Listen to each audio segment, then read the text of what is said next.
എല്ലാവർക്കും നമസ്കാരം. എൻ്റെ പേര് അമ്പിളി.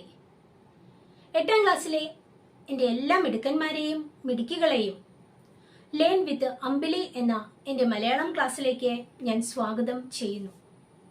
ഇന്ന് നമ്മൾ പഠിക്കാൻ പോകുന്നത് കേരള പാഠാവലിയിലെ 2ാമത്തെ യൂണിറ്റ് കലയുടെ വേരുകൾ. അതിലെ ഒരു പാഠമായ പാടി വീട്ടാത്ത കടങ്ങൾ എന്നതാണ്. ഇത് നമ്മൾക്കെല്ലാം സുപരിചിതനായ മലയാളികൾ ദാസേട്ടൻ എന്ന് വിളിക്കുന്ന ഗായക ആസ്വാദകർ ഗാനഗന്ധർവൻ എന്ന് വിളിക്കുന്ന യേശുദാസ് അദ്ദേഹത്തെ കുറിച്ചുള്ളതാണ്. എല്ലാവരും കേട്ടിട്ടുള്ള ഒരു പേര് തന്നെയല്ലേ അത്? തീർച്ചയായും മലയാളികൾ എവിടെയുണ്ടോ അവിടെയെല്ലാം അദ്ദേഹത്തിന്റെ ശബ്ദം കേൾക്കാൻ സാധിക്കും. അദ്ദേഹം തന്റെ ജീവിതത്തിലെ താൻ അനുഭവിച്ച 2 കാര്യങ്ങൾ ഇവിടെ നമ്മുടെ മുന്നിൽ അവതരിപ്പിക്കുന്നു. മലയാള മനോരമ ദിനപത്രത്തിലെ കറസ്പോണ്ടന്റായ അനീഷ് നായർ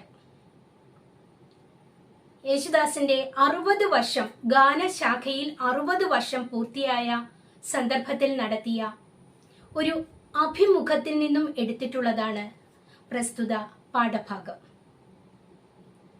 2 ചോദ്യങ്ങൾ, അതിന്റെ ഉത്തരങ്ങൾ, അതാണ് നമ്മളിവിടെ പഠിക്കാൻ പോകുന്നത്.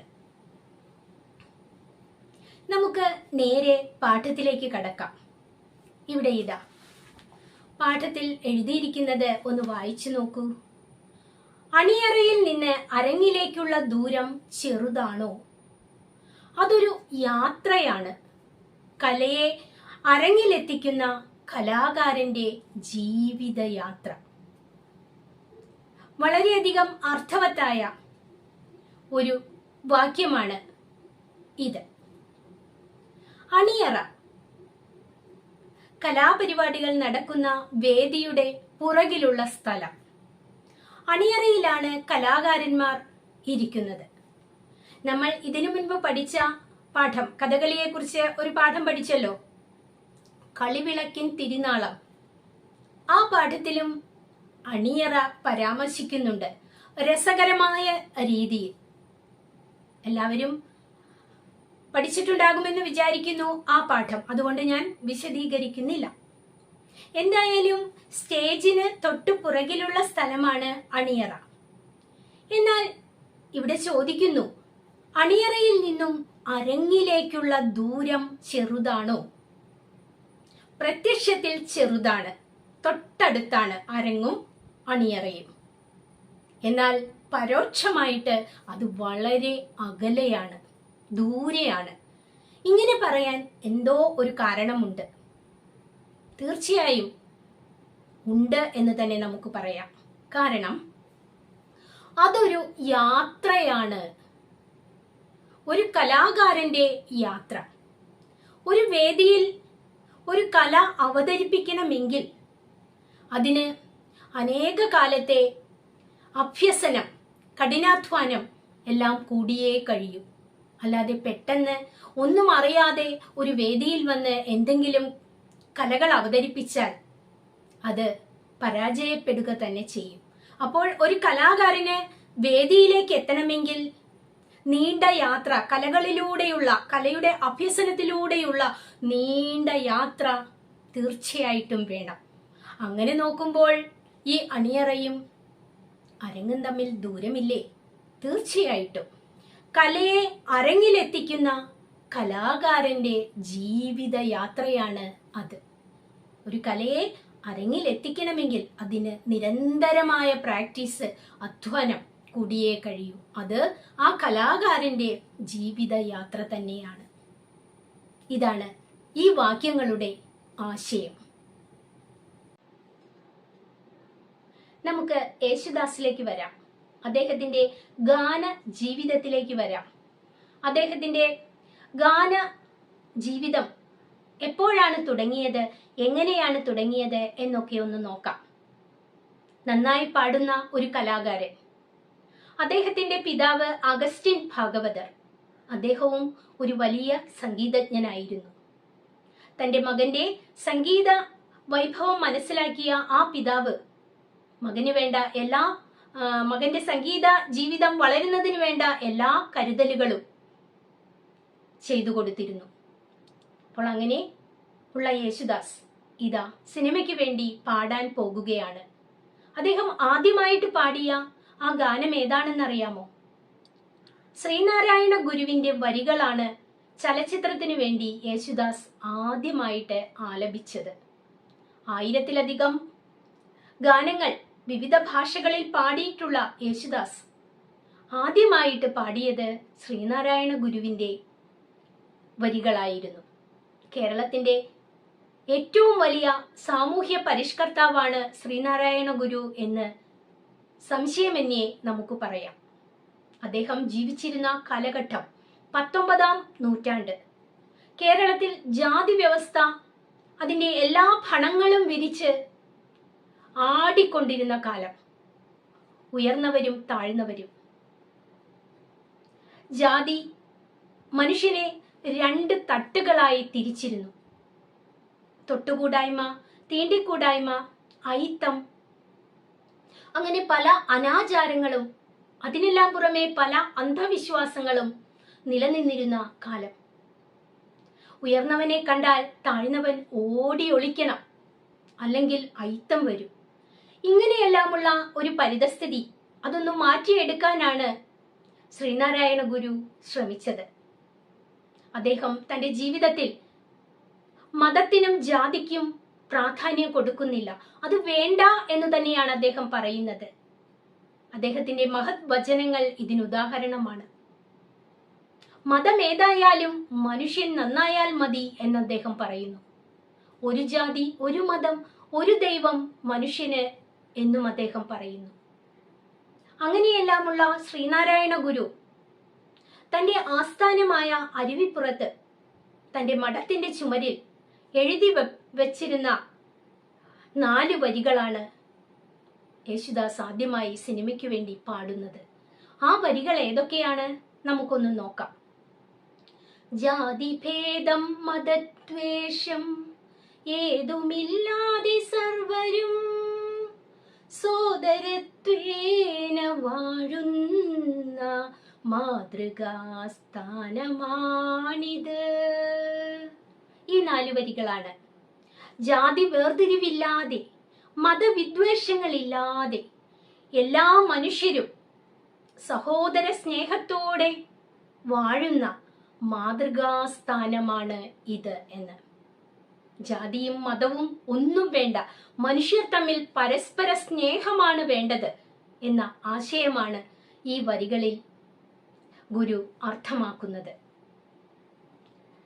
ഈ വരികളുടെ സത്ത പിന്നീട് ഗായകൻ ജീവിതാദർശമാക്കി മാറ്റി, ജീവിത ദർശനമാക്കി മാറ്റി. അദ്ദേഹം ആദ്യം പാടിയ ആ വരികൾ, അതിന്റെ അർത്ഥം അദ്ദേഹം തന്റെ ജീവിതത്തിലും പ്രാവർത്തികമാക്കി. അദ്ദേഹം ഒരിക്കലും ജാതിക്കും മതത്തിനും പ്രാധാന്യം നൽകിയിരുന്നില്ല. ജാതി വേർതിരിവില്ലാതെയാണ് യേശുദാസ് എല്ലാ കാലത്തും ഇപ്പോഴും ജീവിക്കുന്നത് എന്ന് തന്നെ പറയാം. രാമൻ നമ്പിയത്ത് നിർമ്മിച്ച് KS ആന്റണി സംവിധാനം ചെയ്ത കാൽപ്പാടുകൾക്ക് വേണ്ടി സംഗീതമൊരുക്കി യേശുദാസിനെ ആദ്യം പാടിച്ചത് NB ശ്രീനിവാസനാണ്. യേശുദാസ് ആദ്യമായി പാടുന്നത് NB ശ്രീനിവാസൻ എന്ന സംഗീതജ്ഞന്റെ കീഴിലാണ്. സിനിമ കാൽപ്പാടുകൾ. ഇതിന്റെ നിർമ്മാണം രാമൻ നമ്പിയത്ത്, സംവിധാനം KS ആന്റണി. അപ്പോൾ കാൽപ്പാടുകൾ എന്ന സിനിമയിലാണ് ഗുരുദേവന്റെ ഈ 4 വരി കവിത അദ്ദേഹം പാടിയത്. പിന്നീട് സംഭവിച്ചത്, ആ പാട്ട് പാടിയതിനു ശേഷം പിന്നീട് സംഭവിച്ചത് എന്താണ്? ഇന്ത്യൻ സംഗീതത്തിലെ ഒരു പുതുയുഗ പിറവിയാണ് അവിടെ ഉണ്ടായത്.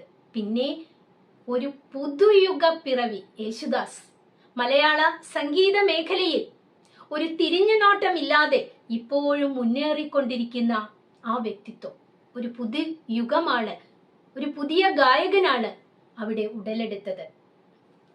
ഈ പ്രായത്തിലും പകരക്കാരനില്ലാത്ത സംഗീത ദാസനായി പഠന തിരക്കിലാണ് യേശുദാസ്. ആദ്യ പാട്ടിന്റെ ഓർമ്മകളിൽ യേശുദാസ് നൽകിയ ഒരു അഭിമുഖമാണിത്. ഇപ്പോഴും അദ്ദേഹം പാടിക്കൊണ്ടിരിക്കുന്നു. അപ്പോൾ അദ്ദേഹം നൽകിയ അഭിമുഖമാണ് നമ്മൾ ഇനി പഠിക്കാനായി പോകുന്നത്. എല്ലാവരും തയ്യാറാണല്ലോ? അപ്പോൾ എല്ലാവരും ക്ലാസ് ഒന്ന് സബ്സ്ക്രൈബ് ചെയ്യുക, ലൈക്ക് ചെയ്യുക. ക്ലാസ് കണ്ടതിന് ശേഷം ക്ലാസ്സിനെ കുറിച്ച് അഭിപ്രായങ്ങൾ പറയുക. ചെയ്യുമല്ലോ? ഇനി നമുക്ക് നമ്മുടെ അഭിമുഖ സംഭാഷണത്തിലേക്ക് വരാം. ആരൊക്കെയാണ് ഇവിടെ അഭിമുഖത്തിൽ ഏർപ്പെട്ടിരിക്കുന്നവർ? അനീഷ് നായരും, അദ്ദേഹം ഞാൻ പറഞ്ഞല്ലോ മലയാള മനോരമ ദിനപത്രത്തിന്റെ കറസ്പോണ്ടന്റ് ആണ്. പിന്നെ നമ്മുടെ ഗാനഗന്ധർവൻ യേശുദാസും. അനീഷ് നായർ ചോദിക്കുന്നു, ആദ്യം ആലപിച്ച ഗാനം സിനിമയിൽ കേട്ടപ്പോഴുള്ള അനുഭവം എന്തായിരുന്നു? അദ്ദേഹം പറയുന്നത് ഒന്ന് ശ്രദ്ധിക്കൂ. അദ്ദേഹം ആദ്യമായി പാടിയ പാട്ട് വരികയാണ്. അത് കേൾക്കുമ്പോൾ ഉള്ള ആ മാനസികാവസ്ഥ എന്താണെന്ന് നോക്കാം. റെക്കോർഡിംഗ് കഴിഞ്ഞ് സംഗീത സംവിധായകനായ MP ശ്രീനിവാസൻ സർ സ്റ്റുഡിയോയിലെ സ്പീക്കറിൽ തന്നെ അതെന്നെ കേൾപ്പിച്ചു തന്നിരുന്നു. അപ്പോൾ പാട്ട് പാടി കഴിഞ്ഞപ്പോൾ തന്നെ സ്റ്റുഡിയോയിലുള്ള സ്പീക്കറിൽ സംഗീത സംവിധായകനായ NB ശ്രീനിവാസൻ ആ പാട്ട് യേശുദാസിനെ കേൾപ്പിച്ചു. ദിവസങ്ങൾ കഴിഞ്ഞാണ് അതേ സിനിമയിലെ അറ്റൻഷൻ പെണ്ണെ എന്ന ഗാനം ശാന്ത P നായർക്കൊപ്പം പാടിയത്. അതിനുശേഷം അദ്ദേഹം ആ സിനിമയിൽ, കാൽപ്പാടുകൾ എന്ന സിനിമയിൽ അറ്റൻഷൻ പെണ്ണെ എന്ന് തുടങ്ങുന്ന ഒരു ഗാനം അന്നത്തെ ഗായികയായ ശാന്ത P നായരോടൊപ്പം പാടുകയുണ്ടായി. 1961 ഈ പാട്ടുകളെല്ലാം റെക്കോർഡ് ചെയ്യുന്നത്. എത്ര വർഷം മുമ്പാണെന്നൊന്ന് നോക്കൂ. ഈ അറ്റൻഷൻ പെണ്ണെ എന്ന പാട്ട് കേട്ടിട്ടുണ്ടോ? അതിൽ ഏതാനും വരികൾ ഞാനൊന്ന് ചൊല്ലാം. അറ്റൻഷൻ പെണ്ണെ അറ്റൻഷൻ, കാണുമ്പോൾ ഞാൻ നല്ല കാരിരുമ്പ്, കയ്യു പിടിച്ചാലോ പൂങ്കരിമ്പ്, കാണുമ്പോൾ ഞാൻ നല്ല കാരിരുമ്പ്, കയ്യു പിടിച്ചാലോ പൂങ്കരിമ്പ്, പട്ടാളക്കാരനാം നിന്റെ മാരൻ, പട്ടുപോലുള്ള സ്വഭാവക്കാരൻ, കാണുമ്പോൾ ഞാൻ നല്ല കാരിരുമ്പ്, കയ്യു പിടിച്ചാലോ പൂങ്കരിമ്പ്, അറ്റൻഷൻ പെണ്ണേ അറ്റൻഷൻ, അറ്റൻഷൻ പെണ്ണേ അറ്റൻഷൻ. കേട്ടിട്ട് ചിരിക്കുന്നുണ്ടോ നിങ്ങൾ എല്ലാവരും? എന്തായാലും ഇങ്ങനെയൊക്കെ തന്നെയാണ് ഈ പാട്ട് പാടിയിട്ടുള്ളത്. അപ്പോൾ ആ പാട്ട് അങ്ങനെ പാടിക്കഴിഞ്ഞു. പക്ഷേ ആ സിനിമ ഇറങ്ങാൻ 1 വർഷത്തോളം വൈകി. ഏത് സിനിമ? കാൽപ്പാടുകൾ. അതിനിടയിൽ വേലുത്തമ്പി ദളവയിൽ പാടാൻ അവസരം ലഭിച്ചു. എന്റെ അപ്പച്ചന്റെ അടുത്ത സുഹൃത്തുക്കളായ അഭയദേവ് സാറും ദക്ഷിണാമൂർത്തി സ്വാമിയും ചേർന്നാണ് അതിലെ പാട്ടുകളെല്ലാം ചെയ്തത്. വേലുത്തമ്പി ദളവയിലെ ഷൂട്ടിംഗ് എല്ലാം കഴിഞ്ഞ് റെക്കോർഡിംഗ് സമയത്താണ് ഞാൻ പാടുന്ന ടൈറ്റിൽ സോങ് ഉൾപ്പെടുത്താൻ തീരുമാനമായത്. വേലുത്തമ്പി ദളവയിലെ ടൈറ്റിൽ സോങ് ആണ് യേശുദാസ് പാടുന്നത്. കാൽപ്പാടുകൾക്ക് മുമ്പേ തിയേറ്ററുകളിൽ എത്തിയത് വേലുത്തമ്പി ദളവയായതിനാൽ പുഷ്പാഞ്ജലികൾ എന്ന് തുടങ്ങുന്ന ടൈറ്റിൽ സോങ് ആണ് എന്റെ ശബ്ദത്തിൽ അപ്പച്ചനടക്കം എല്ലാവരും ആദ്യം കേട്ടത്. എന്തുകൊണ്ടാണ് കാൽപ്പാടുകളിലെ പാട്ടുകൾ ആദ്യം കേൾക്കാൻ ഇടവരാതിരുന്നത്? അത് ഇറങ്ങുന്നതിന് മുൻപ് തന്നെ രണ്ടാമത് പാടിയ വേലുത്തമ്പി ദളവ എന്ന സിനിമ പുറത്തിറങ്ങി. അതുകൊണ്ടാണ് അതിലെ ടൈറ്റിൽ സോങ് ആയ പുഷ്പാഞ്ജലികൾ എന്ന ഗാനം അദ്ദേഹത്തിന്റെ അപ്പച്ചനും അങ്ങനെയുള്ള എല്ലാവരും ആദ്യമായി കേൾക്കാൻ ഇടയായത്. എന്നാൽ അവിടെയും ഒരു കുഴപ്പം പറ്റി. വൈകി ഉൾപ്പെടുത്തിയ ഗാനമായതിനാൽ ടൈറ്റിൽ ഗായകരുടെ കൂട്ടത്തിൽ നമ്മുടെ ഗാനഗന്ധർവന്റെ പേരുണ്ടായില്ല. ഈ പാട്ട് ആദ്യം ചേർക്കാൻ ഉദ്ദേശിച്ചിരുന്നില്ല, വൈകിയാണ് ഇതിൽ ചേർത്തത്. അതുകൊണ്ട് എല്ലാം എഡിറ്റൊക്കെ ചെയ്തു വന്നപ്പോൾ നമ്മുടെ ഗാനഗന്ധർവൻ യേശുദാസിന്റെ പേര് അതിൽ എഴുതി കാണിച്ചപ്പോൾ ഉണ്ടായില്ല. ആ സമയത്ത് ഞാൻ ചെന്നൈയിൽ ആയിരുന്നതിനാൽ തിയേറ്ററിൽ പോയി എനിക്ക് സിനിമയൊന്നും കാണാനും ആയില്ല. മലയാള സിനിമയാണല്ലോ, അത് കേരളത്തിലാണല്ലോ ഇറങ്ങിയിരിക്കുന്നത്. തമിഴ്നാട്ടിൽ ചെന്നൈയിലൊന്നും അത് അന്ന് ഉണ്ടായിരുന്നില്ല. അപ്പോൾ എനിക്ക് അത് കാണാനും പറ്റിയില്ല. അത് ആദ്യം കണ്ടിരുന്നെങ്കിൽ ഒരു പക്ഷേ ആ തെറ്റ് തിരുത്താമായിരുന്നു. ഇദ്ദേഹത്തിന്റെ പേരുകൂടി അതിൽ ഉൾപ്പെടുത്താമായിരുന്നു. വരികളുടെ റെക്കോർഡിംഗ് ഇപ്പോൾ എവിടെയെങ്കിലും ഉണ്ടോ എന്നും എനിക്ക് അറിയില്ല. ആ പാട്ട് അതിന്റെ റെക്കോർഡിങ്ങോ എല്ലാം നഷ്ടപ്പെട്ടിരിക്കുന്നു. അത് എവിടെയെങ്കിലും ഉണ്ടോ എന്ന് പോലും എനിക്കറിയില്ല. ഇതാണ് അദ്ദേഹത്തിന്റെ ആദ്യത്തെ അഭിമുഖ സംഭാഷണത്തിലെ ഉത്തരം. ആദ്യത്തെ പാട്ടിനെ കുറിച്ചാണ് ചോദിച്ചത്. ആ അനുഭവങ്ങളാണ് അദ്ദേഹം പറഞ്ഞത്. അടുത്തതായിട്ട് നമുക്ക് രണ്ടാമത്തെ ചോദ്യവും അതിന്റെ ഉത്തരവും ഒന്ന് ശ്രദ്ധിക്കാം. ഇതാണ് ചോദ്യം. തുടക്കകാലത്ത് നിലനിൽപ്പ് ഒരു പ്രശ്നമായിരുന്നുവോ? അത് എല്ലാ കലാകാരന്മാരെയും ബാധിക്കുന്ന ഒരു കാര്യം തന്നെയാണ്. ഏത് മേഖലയിലും ആരംഭത്തിൽ നിലനിൽപ്പ് ഒരു പ്രശ്നം തന്നെയായിരിക്കും. നമുക്ക് നമ്മുടെ ഗാനഗന്ധർവന്റെ ആ സംഗീത മേഖലയിലുള്ള നിലനിൽപ്പിന്റെ കാര്യങ്ങൾ, അതിന്റെ ആദ്യ കാലഘട്ടങ്ങളിലുള്ള അവസ്ഥകൾ എല്ലാം ഒന്ന് നോക്കാം. ഇതാ അദ്ദേഹം പറയുന്നത്, ഒന്ന് ശ്രദ്ധിക്കൂ. കഷ്ടപ്പെട്ടും പട്ടിണി കിടന്നുമൊക്കെയായിരുന്നു പഠനം. തന്റെ വിദ്യാഭ്യാസ കാലഘട്ടം അദ്ദേഹം സ്മരിക്കുകയാണ്. സമ്പന്നതയുടെ മടിത്തട്ടിലല്ല അദ്ദേഹം ജീവിച്ചത്. കഷ്ടപ്പെട്ടും പട്ടിണി കിടന്നു ആയിരുന്നു പഠനം. അപ്പച്ചന് വളരെ അടുപ്പമുള്ളവർ സിനിമയിൽ ഉണ്ടായിരുന്നെങ്കിലും ഒരിക്കലും എനിക്ക് വേണ്ടി ശുപാർശ അദ്ദേഹം ചെയ്തിട്ടില്ല. യേശുദാസിന്റെ പിതാവ് അഗസ്റ്റിൻ ഭാഗവതർ, അദ്ദേഹം ഒരു വലിയ സംഗീതജ്ഞനായിരുന്നു. ധാരാളം വേദികളിൽ അദ്ദേഹം പാടാറുണ്ടായിരുന്നു. നിങ്ങളപ്പോൾ ചോദിക്കും, ഇത്രയും വലിയ പാട്ടുകാരന്റെ വീട്ടിലാണോ ദാരിദ്ര്യം അല്ലെങ്കിൽ കഷ്ടപ്പാട് എന്ന്? അതെ, അദ്ദേഹം വലിയ പാട്ടുകാരനായിരുന്നുവെങ്കിലും ആ മേഖലയിൽ നിന്നും വലിയ സമ്പന്നതയൊന്നും നേടിയിരുന്നില്ല എന്നതാണ് സത്യം. അദ്ദേഹത്തിന് ധാരാളം ആളുകളുമായിട്ട് പരിചയമുണ്ട്. വേണമെങ്കിൽ അവരോട് പറഞ്ഞിട്ട് തന്റെ മകന് അവസരങ്ങൾ മേടിച്ചു കൊടുക്കാമായിരുന്നു. പക്ഷെ ആ പിതാവ് അങ്ങനെ ആരോടും ശുപാർശ ചെയ്യാനൊന്നും പോയില്ല. തന്റെ മകന് സംഗീതത്തിൽ കഴിവുണ്ട്, അതാ പിതാവിനറിയാം. അത് വളർത്തിക്കൊണ്ടുവരാൻ അദ്ദേഹത്തിനാവുന്ന വിധം പരിശ്രമിക്കുകയും ചെയ്യുന്നുണ്ട്. അങ്ങനെ ആദ്യത്തെ പാട്ട് പാടാൻ അവസരം ലഭിക്കുകയാണ്. അപ്പോഴുണ്ടായ ചില സംഭവങ്ങൾ. ആദ്യ പാട്ട് പാടാനായി ഞാൻ മദ്രാസിലേക്ക് പോകാൻ ഒരുങ്ങുമ്പോൾ അദ്ദേഹം സുഖമില്ലാതെ കിടപ്പിലായിരുന്നു. ആദ്യമായിട്ട് സിനിമയിൽ പാടാൻ ഒരവസരം കിട്ടിയിരിക്കുന്നു. അന്നൊക്കെ ആ അവസരങ്ങളൊക്കെ പ്രാവർത്തികമാക്കാൻ മദ്രാസിൽ പോകണം. മദ്രാസാണ് സിനിമ മേഖല എന്നറിയപ്പെടുന്നത്. എന്തിനും ഏതിനും അവിടെ പോകണം. അവിടെ പോകാൻ തുടങ്ങുന്ന സാഹചര്യത്തിൽ യേശുദാസിന്റെ പിതാവ് അസുഖം മൂലം കിടപ്പിലായിരുന്നു. വരുമാനം ഒന്നുമില്ല, ഒപ്പം വരാനും കഴിയില്ല. എന്തൊരു കഷ്ടകാലമാണ് അല്ലെ? അസുഖമായിട്ട് കിടക്കുന്നു, യാതൊരു വരുമാനവുമില്ല, കൂടെ വരാനും പറ്റുകയില്ല. അദ്ദേഹമാണെങ്കിൽ ഇതുവരെ അങ്ങനെ ഒറ്റയ്ക്ക് മദ്രാസിലൊന്നും പോയിട്ടുമില്ല. എന്നാൽ ഒറ്റയ്ക്ക് വിടാൻ അമ്മച്ചിക്കും സങ്കടമായിരുന്നു. ടിക്കറ്റ് എടുക്കാൻ പോലും പണമില്ലാതെയാണ് ഞാൻ വീട്ടിൽ നിന്നും ഇറങ്ങിയത്. കണ്ടോ, എത്ര വലിയ മനുഷ്യൻ. അദ്ദേഹം ആദ്യമായിട്ട് പാടാൻ പോകുമ്പോൾ ചെന്നൈ വരെ എത്താൻ, മദ്രാസ് വരെ എത്താൻ ഉള്ള ടിക്കറ്റിനുള്ള പൈസ പോലും അദ്ദേഹത്തിന്റെ കയ്യിലില്ല. പിന്നെയല്ലേ മറ്റു കാര്യങ്ങൾക്ക്. എങ്കിലും അദ്ദേഹം ഇറങ്ങുന്നു. എന്നിട്ട് ഫോർട്ട് കൊച്ചിയിലെ തന്റെ കൂട്ടുകാരനായ തങ്ങളുടെ അടുത്തെത്തുന്നു. ആ തങ്ങളാണ് എല്ലാറ്റിനും തുണയായി ഉണ്ടായിരുന്നത്. അദ്ദേഹത്തിന്റെ കൂട്ടുകാരൻ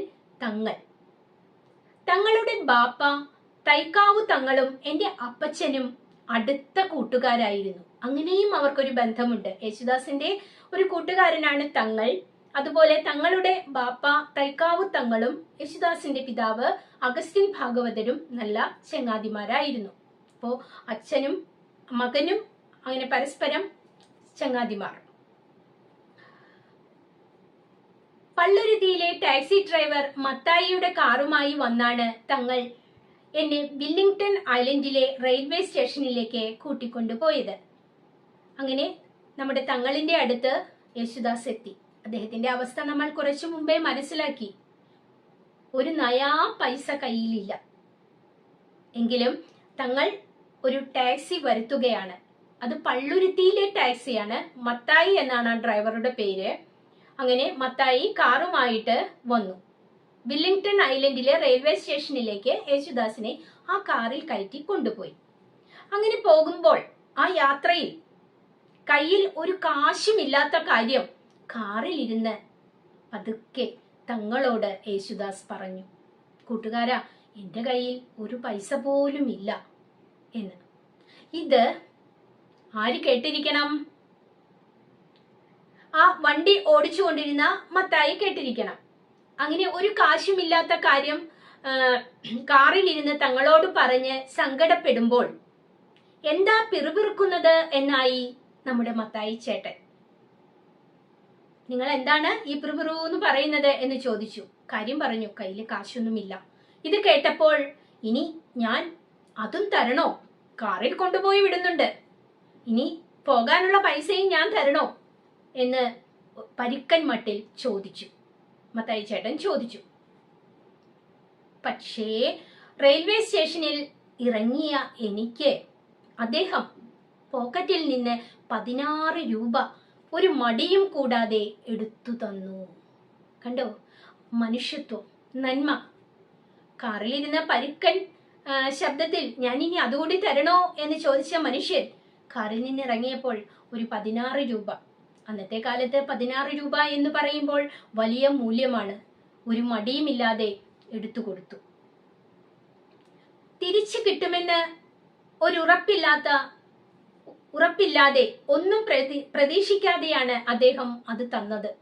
ഈ 16 രൂപ എനിക്ക് തിരിച്ചു കിട്ടുമോ ഇല്ലയോ എന്നൊന്നും മത്തായി ചേട്ടന് അറിയില്ല, ഒരു പ്രതീക്ഷയുമില്ല. എങ്കിലും അദ്ദേഹം ഒരു നല്ല കാര്യമാണ് അവിടെ ചെയ്യുന്നത്, ഒരു നന്മ നിറഞ്ഞ പ്രവൃത്തിയാണ് അവിടെ ചെയ്യുന്നത്. മദ്രാസിൽ പാടാനായി പോകുന്ന യേശുദാസിന് ഒരു പണം പോലും കയ്യിലില്ല എന്നറിഞ്ഞപ്പോൾ ആ യേശുദാസിന്റെ ആരുമല്ലാത്ത, ഇതുവരെ കണ്ടിട്ടില്ലാത്ത ഒരു ടാക്സി ഡ്രൈവറായ മത്തായി ചേട്ടൻ സന്തോഷത്തോടെ പണം കൊടുക്കുകയാണ്. അന്ന് 11 രൂപയാണ് ടിക്കറ്റിന് എന്നാണ് എൻ്റെ ഓർമ്മ. എന്തെങ്കിലും കഴിച്ചോ എന്ന് പോലും എനിക്ക് ഓർമ്മയില്ല. മനസ്സിൽ നിറയെ പാടാൻ പോകുന്ന പാട്ടായിരുന്നു. അപ്പോൾ അങ്ങനെ അവസാനം ട്രെയിനിൽ കയറി. മനസ്സിൽ നിറയെ പാട്ടാണ്. വല്ലതും കഴിച്ചോ എന്നൊന്നും എനിക്ക് ഓർമ്മയില്ല. കയറിയത് എവിടെയാണ്? ലോക്കൽ കമ്പാർട്ട്മെന്റിൽ. ചടഞ്ഞുകൂടി. നല്ല ആളുകൾ ഉണ്ടാവും അല്ലേ? അതിന്റെ എവിടെയെങ്കിലും മൂലയില് അങ്ങനെ ചടഞ്ഞുകൂടിയിരുന്നു. മദ്രാസ് വരെ ഒറ്റയ്ക്കുള്ള യാത്ര എന്നെ അവശനാക്കിയിരുന്നു. മൈലാപ്പൂരിൽ ഒരു അമ്മാവന്റെ വീട്ടിലായിരുന്നു താമസം. അവിടെ എത്തിയ ഉടൻ പനി പിടിപെട്ടതോടെ തീരുമാനിച്ച ദിവസം പാടാൻ പോകാനായില്ല. നോക്കൂ, അവിടെയും ഭാഗ്യദോഷം തന്നെ. മദ്രാസിലെത്തി അമ്മാവന്റെ വീട്ടിൽ താമസിച്ചു. അപ്പോൾ ഈ യാത്രയുടെ ക്ഷീണവും ഭക്ഷണം കഴിക്കാതിരുന്നതും എന്തോ എല്ലാം കൂടി അദ്ദേഹത്തിന് പനി പിടിച്ചു. അതുകൊണ്ട് പാടുന്നതിനായിട്ട് ചെല്ലാൻ പറഞ്ഞ ദിവസം യേശുദാസിന് പോകാൻ സാധിച്ചില്ല. ഭാഗ്യദോഷം തന്നെ എന്ന് നമുക്ക് പറയാം അല്ലേ?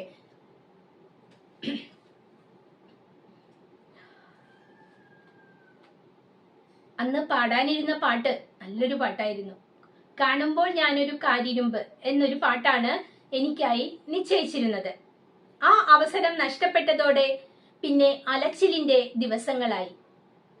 ഒടുവിൽ എന്നെ വെറുതെ മടക്കി അയക്കുന്നതിൽ സങ്കടം തോന്നിയിട്ടാണ് സംഗീത സംവിധായകൻ MB ശ്രീനിവാസൻ സാർ 4 വരി എന്നെ കൊണ്ട് പാടിച്ചത്. എന്തായാലും പാടാനായിട്ട് ചെന്നൈയിൽ ചെന്നു. പക്ഷെ അസുഖം മൂലം പാടാൻ പറ്റിയില്ല.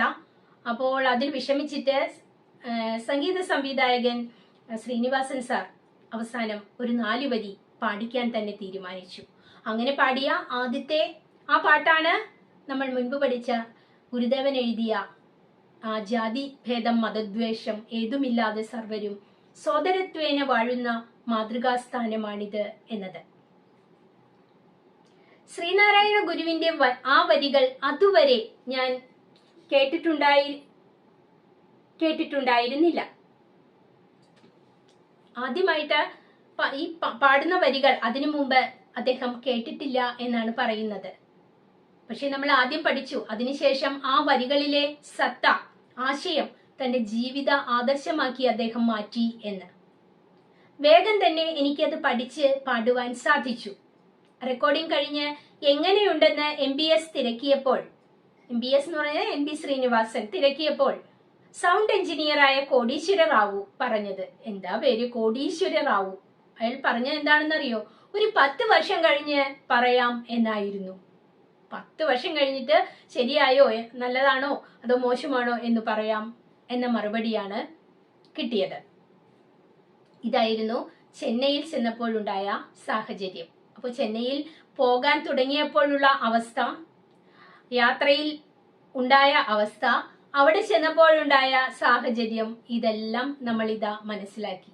അപ്പോൾ ജീവിതത്തിൽ വളരെയധികം ക്ലേശങ്ങൾ സഹിച്ചിട്ടാണ്, യാതനകൾ സഹിച്ചിട്ടാണ്, കഷ്ടപ്പാടുകൾ സഹിച്ചിട്ടാണ് ഗാനഗന്ധർവൻ ഇന്ന് ഈ നിലയിലെത്തിയതെന്ന് ഒന്ന് ഓർത്തു നോക്കൂ. ഇനി മറ്റൊരു സംഭവം. അപ്പച്ചൻ മരിച്ച സമയത്ത് ആശുപത്രിയിൽ നിന്ന് മൃതദേഹം വിട്ടുകിട്ടാൻ ബിൽ അടയ്ക്കാനായി പണമില്ലാതെ ഓടിയപ്പോൾ 800 രൂപ തന്ന് സഹായിച്ചത് പി ഭാസ്കരൻ മാഷാണ്. രണ്ടാമതുള്ള ഒരു കടം എന്താണ്? അദ്ദേഹത്തിന്റെ അപ്പച്ചൻ അഗസ്റ്റിൻ ഭാഗവതർ ആശുപത്രിയിൽ വെച്ച് മരണമടഞ്ഞു. പക്ഷേ ആശുപത്രിയിൽ ബില്ലടയ്ക്കണം 800 രൂപ. അതില്ല. അതിനുവേണ്ടി ഓടി നടന്നപ്പോൾ ഇതുപോലെ അദ്ദേഹത്തെ സഹായിച്ചത് സംഗീതജ്ഞനായ കവിയായ പി ഭാസ്കരൻ മാഷാണ്. മത്തായി 16 രൂപ തന്നതുപോലെ, ചെന്നൈക്ക് പോകാൻ കൊടുത്തല്ലോ കാർ ഡ്രൈവർ മത്തായി ചേട്ടൻ, അതുപോലെ ഒന്നും പ്രതീക്ഷിക്കാതെയാണ് മാഷും ആ പണം എനിക്ക് തന്നത്.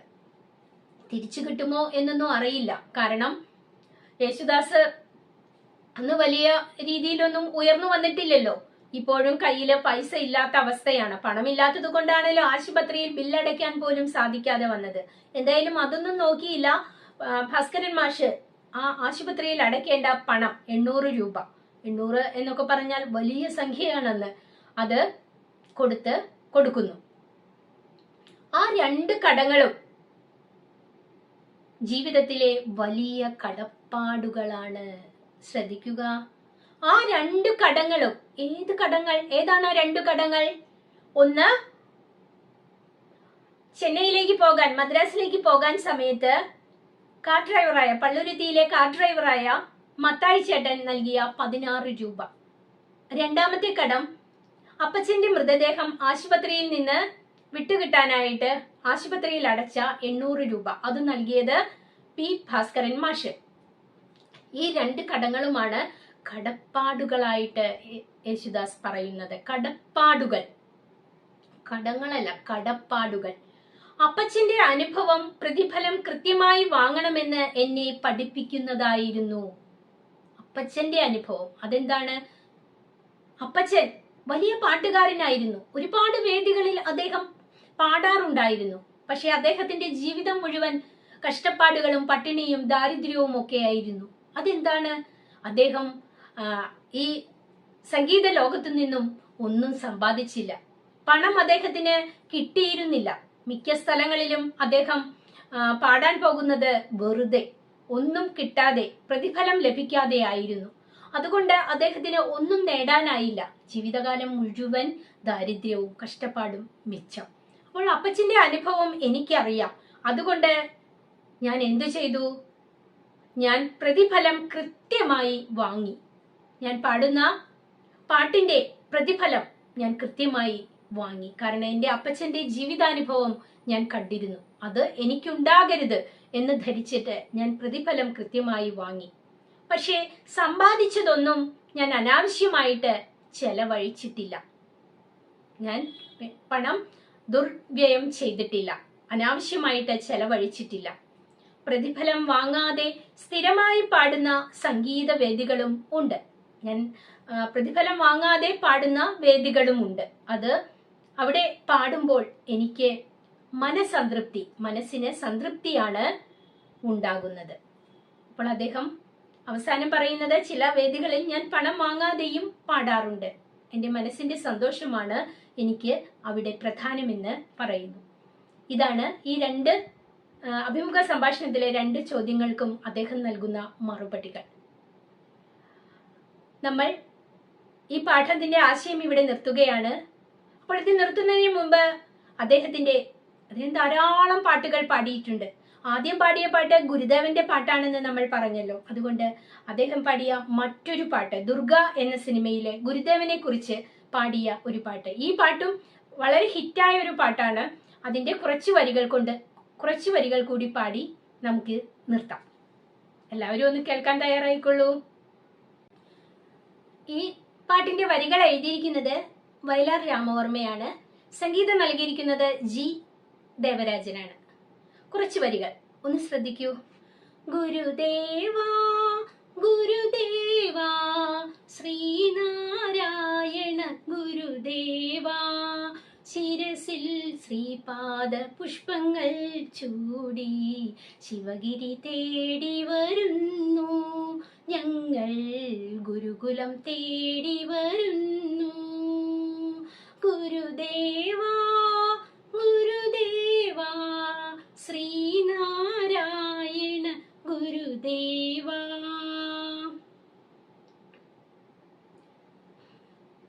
അദ്വൈതത്തിനെ പൂണൂലണിയിക്കും ആര്യമതങ്ങൾ കേൾക്കേ, അവരുടെ 1000 ദൈവങ്ങൾ കേൾക്കേ.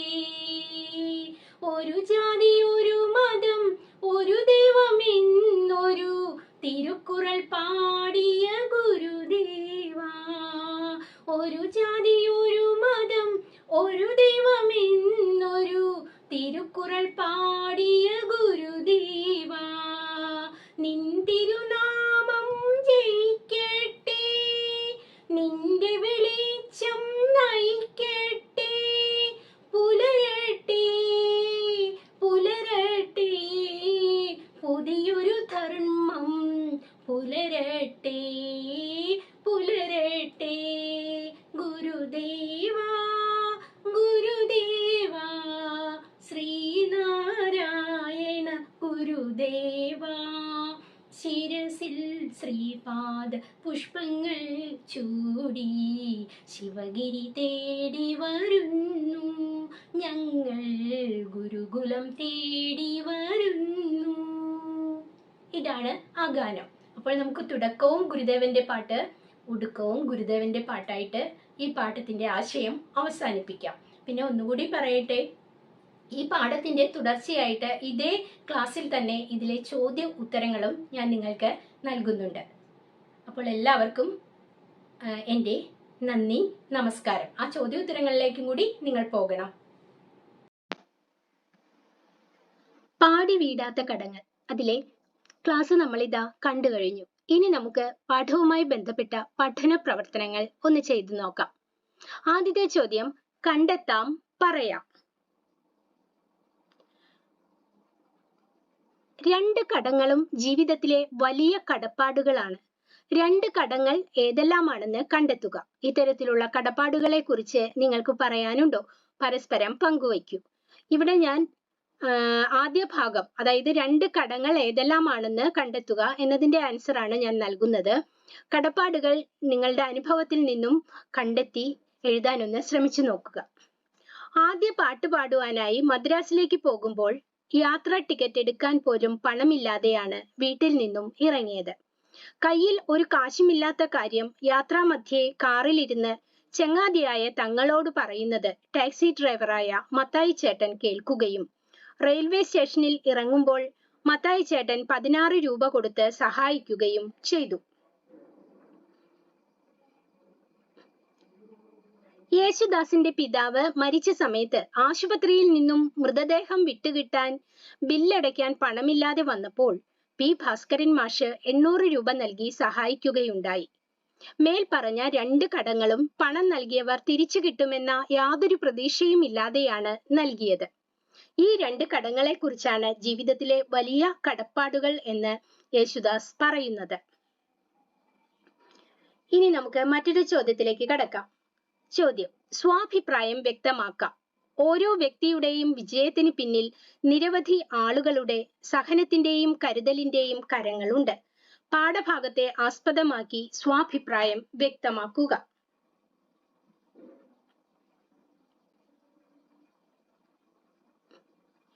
കഷ്ടപ്പാടിന്റെയും പട്ടിണിയുടെയും ഒരു കുട്ടിക്കാലമായിരുന്നു യേശുദാസിന്റേത്.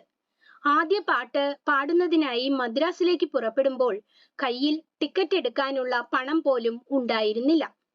ഈ വിവരം ചങ്ങാതിയായ തങ്ങളോട് പറയുന്നത് കേട്ട ടാക്സി ഡ്രൈവറായ മത്തായി ചേട്ടൻ ഒരു മടിയും കൂടാതെ 16 രൂപ യേശുദാസിന് യാത്രാ ചെലവിനായി നൽകുകയുണ്ടായി. ആ പണമാണ് മദ്രാസിലെത്താനും മറ്റും അദ്ദേഹത്തെ സഹായിച്ചത്.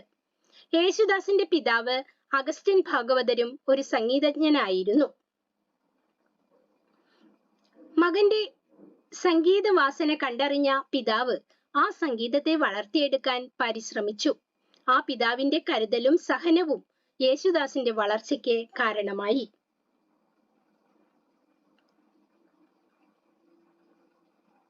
പി ഭാസ്കരൻ മാഷ്, ഫോർട്ട് കൊച്ചിയിലെ കൂട്ടുകാരനായ തങ്ങൾ, തങ്ങളുടെ ബാപ്പ തൈക്കാവു തങ്ങൾ, ഇങ്ങനെ പല ആളുകളുടെ സഹായഹസ്തങ്ങളാണ് ഗാനഗന്ധർവനായ യേശുദാസിനെ സൃഷ്ടിച്ചത്.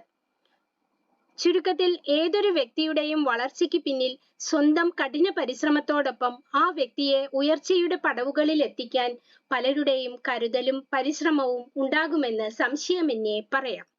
അത് ചിലപ്പോൾ മാതാപിതാക്കളാകാം, അധ്യാപകരാകാം, അല്ലെങ്കിൽ കൂട്ടുകാരാകാം. ഇനി നമുക്ക് അടുത്ത ചോദ്യത്തിലേക്കൊന്ന് പ്രവേശിക്കാം. ഇതാ ലഘു വാക്യങ്ങളാക്കാം. അപ്പച്ചന് വളരെ അടുപ്പമുള്ളവർ സിനിമയിൽ ഉണ്ടായിരുന്നെങ്കിലും ഒരിക്കലും എനിക്ക് വേണ്ടി ശുപാർശ ചെയ്തിട്ടില്ല. ഇത് ഒരൊറ്റ വാക്യമായിട്ടാണ് കിടക്കുന്നത്. ഇത് അർത്ഥവ്യത്യാസം വരാതെ 2 വാക്യങ്ങളാക്കണം. എങ്ങനെയാണ് 2 വാക്യമാക്കുക? അപ്പച്ചന് വളരെ അടുപ്പമുള്ളവർ സിനിമയിൽ ഉണ്ടായിരുന്നു. ഉണ്ടായിരുന്നെങ്കിലും എന്നുള്ളത് നമ്മൾ ഉണ്ടായിരുന്നു, ഫുൾ സ്റ്റോപ്പ്, വാക്യം അവസാനിച്ചു. പിന്നെ അടുത്ത വാക്യം ആരംഭിക്കുന്നത് എങ്കിലും ഒരിക്കലും എനിക്ക് വേണ്ടി ശുപാർശ ചെയ്തിട്ടില്ല. ഇപ്പോൾ 2 വാക്യമായല്ലോ. ഇങ്ങനെയാണ് ലഘുവാക്യങ്ങൾ ആക്കുന്നത്. മറ്റൊരു ഉദാഹരണം തരാം. മത്തായി 16 രൂപ തന്ന പോലെ ഒന്നും പ്രതീക്ഷിക്കാതെയാണ് മാഷും ആ പണം തന്നത്.